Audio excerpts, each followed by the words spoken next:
Assalamualaikum warahmatullahi wabarakatuh. Selamat malam pemirsa. Seputar Aceh kembali hadir di hadapan Anda di edisi Sabtu 12 September 2020 bersama saya Cud Intan. Berikut Seputar Aceh selengkapnya.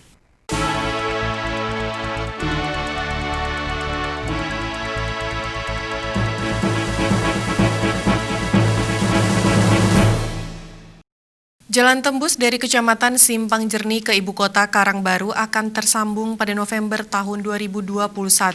Hal tersebut disampaikan PLT Gubernur Aceh Nova Iriansyah saat meninjau pelaksanaan proyek multi-years kontrak di Kampung Babu, Kecamatan Bandar Pusaka, Aceh Tamiang.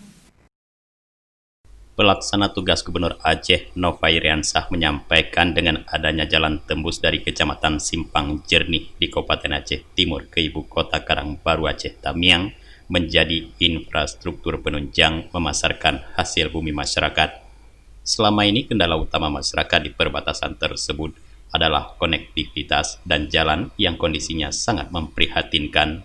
Maka selain jalan penghubung dan pembangunan jembatan, sejumlah ruas jalan penghubung di Kabupaten Aceh Timur dan Aceh Tamiang yang rusak juga akan diperbaiki Dinas PUPR.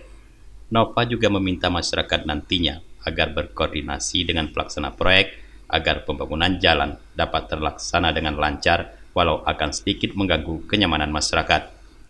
Jalan dari Bandar Pusaka Simpang Jernih merupakan bahagian dari jalan batas Aceh Timur ke Ibu Kota Karangbaru di Aceh Tamiang dengan jarak tempuh 43,52 km.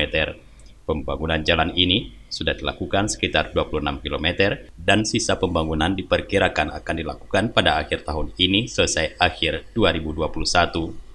Proyek dengan anggaran senilai 75 miliar rupiah ini sangat dibutuhkan masyarakat dari dua kabupaten tersebut.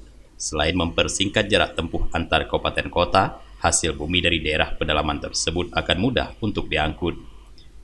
Jalan hubung ini juga akan menghubungkan Aceh Timur Aceh Tamiang ke Gaya Luwes melalui Lokop.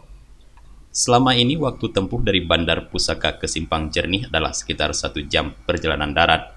Dan jika nantinya jalan penghubung telah tersedia, perjalanan hanya membutuhkan waktu sekitar 20 menit. Dari Aceh Tamiang, Tim Liputan Aceh TV melaporkan.